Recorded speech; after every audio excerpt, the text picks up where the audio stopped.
Well, welcome at day 2 meditation for the first fruit week. And our principle that we want to meditate upon today is that we need to demonstrate a life of stability. And the scripture that I want to refer to can be found in Isaiah 33, verse 6. It says, "Wisdom and knowledge will be the stability of your times and the strength of salvation. The fear of the Lord is his treasure." Let us also look at Ephesians 3, verse 16 and 17. It says, "That he would grant you, according to the riches of his glory, to be strengthened with might through his Spirit in the inner man, that Christ may dwell in your hearts through faith, that you, being rooted and grounded in love." Guys, we can be sure of one thing in this life, and that is constant change. Things in the world in which we live are constantly changing. If you watch the news daily, it can cause you to become so depressed because you are only hearing bad news all the time. But the good news that I want you to meditate upon today is that God has given us, as believers, a different root system or foundation, if you want to call it that. Ephesians 3 gives us a look at the root system we have through Christ, that Christ may dwell in your hearts by faith, that you, being rooted and grounded in love, God desires that even as this world changes and the system of man fails, we will remain stable. Why? Through our faith in him.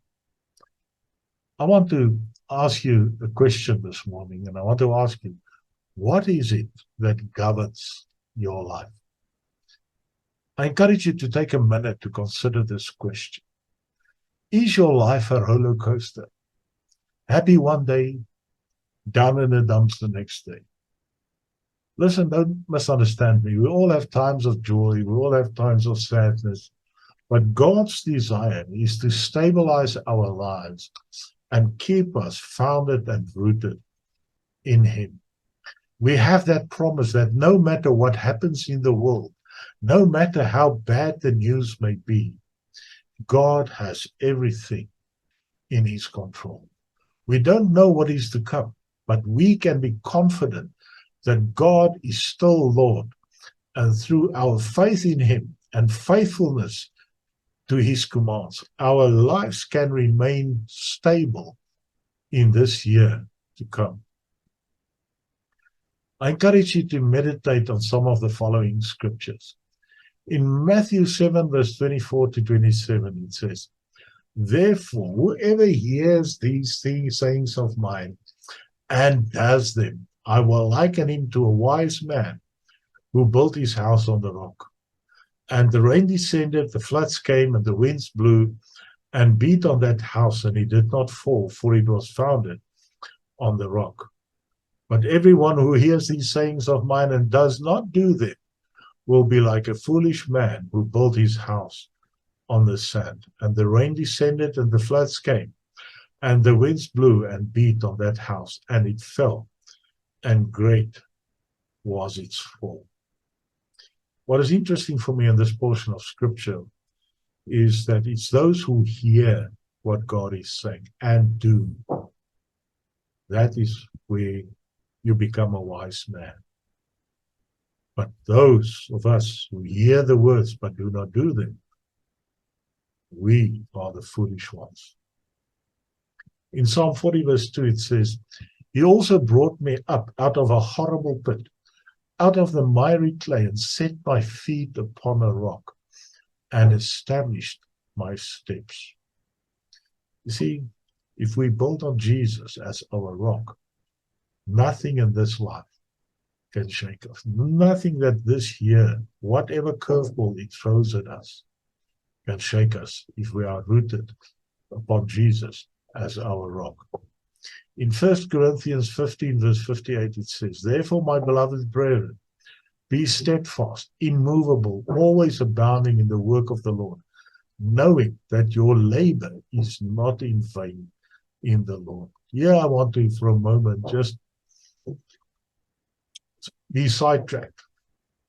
There's some of us that live in countries as part of this household, which is very hard and shallow ground to break. And you might be in that field where you have been labored for years, and especially in the beginning of such a year as this, we can be tempted to ask ourselves, Lord, all my labor, is it not in vain? I do not see results. I do not see fruit. Lord, I do not see sons connecting to me.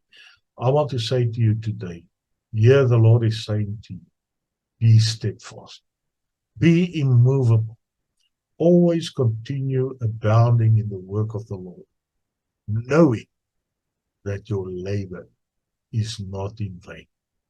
And that must be our security. Ephesians 4 verse 14 tells us, so we are no longer to be children, tossed back and forth by waves and carried about by every wind of teaching, by the trickery of people who craftily carry out their deceitful schemes.